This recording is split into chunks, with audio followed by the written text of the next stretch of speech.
जरा सोचिए, आज से लगभग 5000 साल पहले का समय, जब दुनिया के ज्यादातर हिस्सों में कह सकते हैं कि लोग शायद छोटी-मोटी बस्तियों में रह रहे थे। उस वक्त भारत की जमीन पर ऐसे शहर थे जहां सड़कें एक दूसरे को 90 डिग्री पर काटती थीं। हर घर में अपना बाथरूम था और गंदे पानी की निकासी के लिए ढकी हुई अंडरग्राउंड नालियां थीं। ये देखकर तो यही सवाल उठता है कि क्या हम सच में आधुनिक हैं या हमारे पूर्वज हमसे कहीं ज्यादा आगे की सोच रखते थे। आज हम इसी अद्भुत और रहस्यमयी सभ्यता की गहराइयों में उतरने वाले हैं। ये है सिंधु घाटी सभ्यता, जिसे हड़प्पा सभ्यता भी कहते हैं। तो चलिए इसके राजों की परतें खोलना शुरू करते हैं। बिल्कुल। ये सभ्यता ब्रॉन्ज एज की थी, यानी उस दौर की जब इंसान ने कांसे का इस्तेमाल करना सीख लिया था। और ये लगभग 3300 ईसा पूर्व से 1300 ईसा पूर्व तक अपने चरम पर थे। आज हम यही समझने की कोशिश करेंगे कि इस सभ्यता की सबसे खास बातें क्या थीं, इनके शहरों की बनावट से लेकर इनके रहन-सहन और सबसे बड़े सवाल तक कि इतनी आगे बढ़ी भी सभ्यता आखिर गई कहाँ। इसकी पहली झलक हमें 1921-22 में मिली, जब दयाराम साहनी और आर.डी. बनर्जी जैसे जो आर्कियोलॉजिस्ट थे, उन्होंने इसकी खोज की। जब भी हम प्राचीन सभ्यताओं की बात करते हैं तो मिस्र के पिरामिड और मेसोपोटामिया के विशाल शहर जहन में आते हैं। तो ये सभ्यता कितनी बड़ी थी? क्या ये उनकी बराबरी कर सकती थी? यहाँ कहानी में पहला दिलचस्प मोड़ आता है।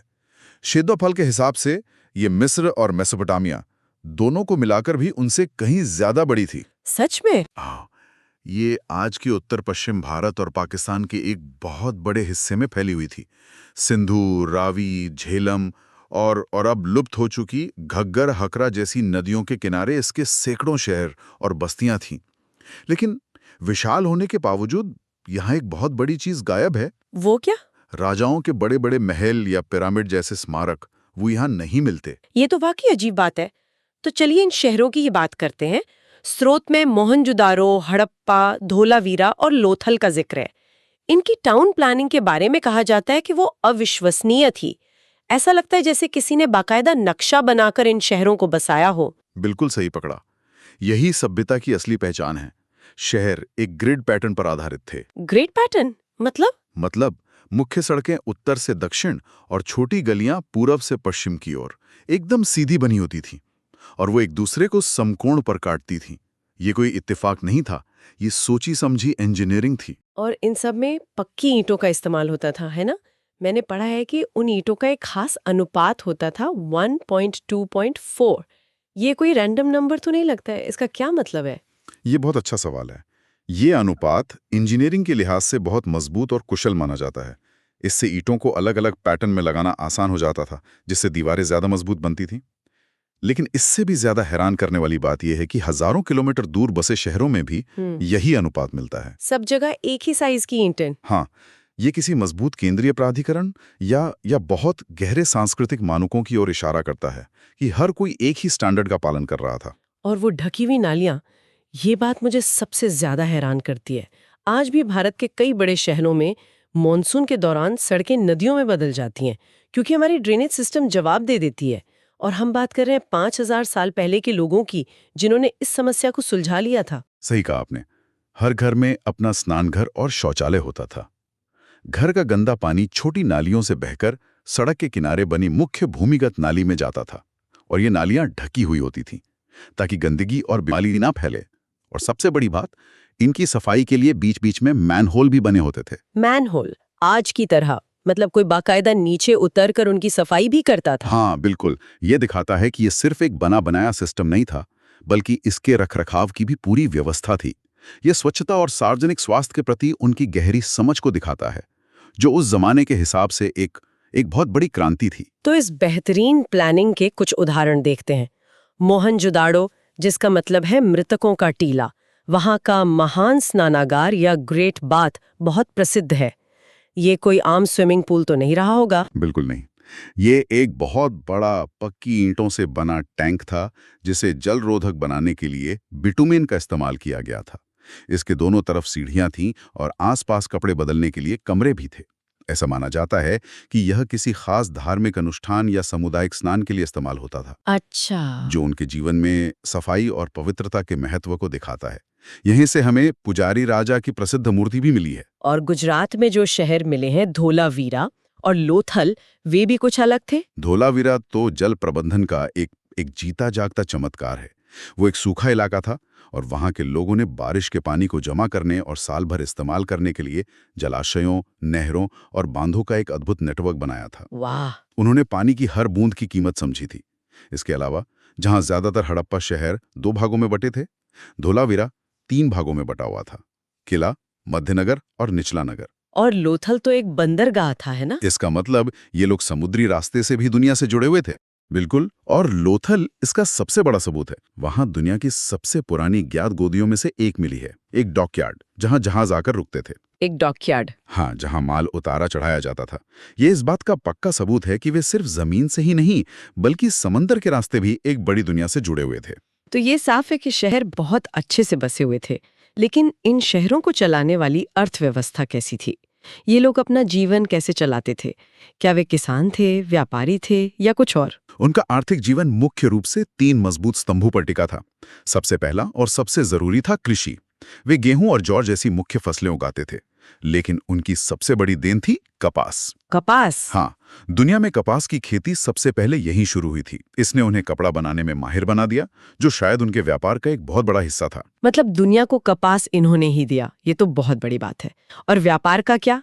लोथल से तो लगता है कि व्यापार बड़े पैमाने पर होता होगा। हाँ, उनका दूसरा स्तंभ था पशुपालन, जो खेती और भोजन दोनों के लिए जरूरी था। और तीसरा और सबसे दिलचस्प पहलू था उनका व्यापार। वे आंतरिक और विदेशी दोनों तरह का व्यापार करते थे। उनके मेसोपोटामिया की सभ्यता के साथ व्यापार के पक्के सबूत मिलते हैं। अच्छा। हाँ, मजेदार बात यह है कि मेसोपोटामिया के दस्तावेजों में एक जगह का जिक्र है जहां से वे व्यापार करते थे। उस जगह को मेलुहा कहा गया है। ज्यादातर इतिहासकारों का मानना है कि मेलुहा सिंधु घाटी का ही नाम था। कमाल है। लेकिन अगर इतना बड़ा व्यापार होता था तो लेन देन कैसे होता था? क्या वे सिक्कों का इस्तेमाल करते थे? नहीं, और यही एक और रोचक बात है। वे सिक्कों का इस्तेमाल नहीं करते थे। उनका सिस्टम शायद वस्तु विनिमय यानी बार्टर पर आधारित था। बार्टर सिस्टम पर? हाँ, लेकिन इसे नियंत्रित करने के लिए उनके पास 2 चीजें थीं: मानकीकृत बाटबट्टे मतलब स्टैंडर्डाइज्ड वेट्स, और उनकी मुहरें यानी सील्स। उनके चकमक पत्थर से बने बाट पूरे साम्राज्य में एक जैसे थे, जो व्यापार में ईमानदारी और सटीकता को दिखाता है। और मुहरें? और उनकी मोहरें, जिन पर जानवरों की आकृतियां और उनकी लिपि में कुछ लिखा होता था, शायद सामान की गुणवत्ता या मालिक की पहचान बताने के काम आती थी। ये एक तरह का, कह सकते हैं कि, प्राचीन ब्रांडिंग सिस्टम था। ये तो साफ है कि वे भौतिक दुनिया में बहुत कुशल थे, व्यापार, इंजीनियरिंग, सब कुछ। लेकिन उनकी आध्यात्मिक दुनिया कैसी थी? क्या इन व्यवस्थित शहरों में भव्य मंदिर भी थे, जैसे मिस्र या मेसोपोटामिया में थे? यहीं पर यह सभ्यता और भी रहस्यमयी हो जाती है। किसी भी विशाल मंदिर या भव्य महल का ना मिलना यह दिखाता है कि शायद उनका समाज ज्यादा समानता पर आधारित था। समानता पर आधारित मतलब कोई राजा नहीं? हो सकता है कि वहां कोई एक राजा या पुजारी वर्ग उतना शक्तिशाली नहीं था जो अपने लिए विशाल स्मारक बनवाता। कुछ विशेषज्ञों का मानना है कि उनका शासन किसी एक व्यक्ति के हाथ में ना होकर शायद व्यापारियों या सामुदायिक परिषदों के हाथ में रहा हो। उनका सारा ध्यान सार्वजनिक सुविधाओं पर था, व्यक्तिगत महिमा पर नहीं। तो फिर वे पूजा किसकी करते थे? उनके धार्मिक विश्वासों के बारे में हमें क्या पता है? उनके धार्मिक जीवन के जो सबूत मिले हैं वो मोहरों और छोटी छोटी मूर्तियों से आते हैं। मातृ देवी मतलब मदर गॉडेस, उनकी बहुत सारी टेराकोटा मूर्तियां मिली हैं, जिससे लगता है कि वे उर्वरता की देवी की पूजा करते थे। एक बहुत प्रसिद्ध मोहर मिली है जिसे पशुपति की मोहर कहते हैं। इस पर एक योगी की मुद्रा में बैठे हुए व्यक्ति को दिखाया गया है, जिसके चारों ओर जानवर हैं: हाथी, बाघ, गेंडा और भैंसा। हाँ, मैंने देखी है वो मोहर। कई इतिहासकार इसे भगवान शिव का प्रारंभिक रूप मानते हैं। इसके अलावा वे पीपल जैसे पेड़ों और एक सींग वाला जानवर, जिसे यूनिकॉर्न भी कहते हैं, उसकी भी पूजा करते थे। उन्होंने अपनी कहानी बताने के लिए क्या कुछ लिखा भी है? उनकी भाषा क्या थी? हाँ, उनकी अपनी एक लिपि थी जो उनकी मोहरों, तांबे की पट्टियों और मिट्टी के बर्तनों पर मिलती है। ये एक चित्र लिपि थी, मतलब पिक्टोग्राफिक। चित्रों वाली लिपि? जी, इसमें ध्वनि की जगह चित्रों और संकेतों का इस्तेमाल होता था। इसमें लगभग 400 चिन्ह मिले हैं। ये आमतौर पर दाएं से बाएं लिखी जाती थी। लेकिन सबसे बड़ा और शायद सबसे निराशाजनक रहस्य यही है कि इस लिपि को आज तक कोई पढ़ नहीं पाया है। ये अभी भी अपठित है, मतलब अनडिसाइफर्ड। मतलब उनके पास कहने को एक पूरी दुनिया की कहानियां थी, लेकिन हम उन्हें सुन नहीं सकते। ये तो बहुत ही अजीब एहसास है। बिल्कुल, सोचिए अगर हम इस लिपि को पढ़ पाते तो हमें उनके समाज, उनके राजाओं के नाम, उनके देवताओं की कहानियां सब कुछ पता चल जाता। ये सिंधु घाटी सभ्यता का सबसे बड़ा अनसुलझा रहस्य है, एक बंद दरवाजा जिसके पीछे हजारों जवाब छिपे हैं।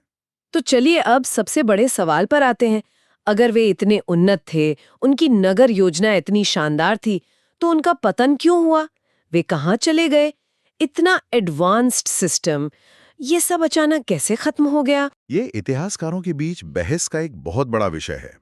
अब ये माना जाता है कि किसी एक घटना ने नहीं, बल्कि कई कारणों ने मिलकर धीरे धीरे इस महान सभ्यता को समाप्त कर दिया। ये कोई एक रात में हुआ कत्ल नहीं था, बल्कि एक लंबी धीमी बीमारी थी। मैंने कहीं पढ़ा था कि आर्यों के आक्रमण से ये सभ्यता खत्म हुई। इस थ्योरी का क्या हुआ? हाँ, पहले ये एक बहुत प्रचलित सिद्धांत था, लेकिन अब इस सिद्धांत को ज्यादातर इतिहासकार कमजोर मानते हैं। क्यों? इसका सबसे बड़ा कारण है पुरातात्विक सबूतों की कमी। अगर कोई बड़ा आक्रमण या युद्ध होता तो हमें जली हुई बस्तियां, हथियारों के ढेर या एक साथ दफनाए गए कई कंकाल मिलते जिन पर चोट के निशान हों। मोहनजोदड़ो में कुछ कंकाल मिले हैं, लेकिन वे उस पैमाने पर नहीं हैं जो किसी पूरी सभ्यता के विनाश की कहानी कहें। इसलिए अब विशेषज्ञ मानते हैं कि पतन की वजह बाहरी हमले से ज्यादा आंतरिक और पर्यावरणीय थी। तो फिर असली वजह क्या हो सकती है? कई संभावित कारण हैं। एक है जलवायु में बड़ा परिवर्तन।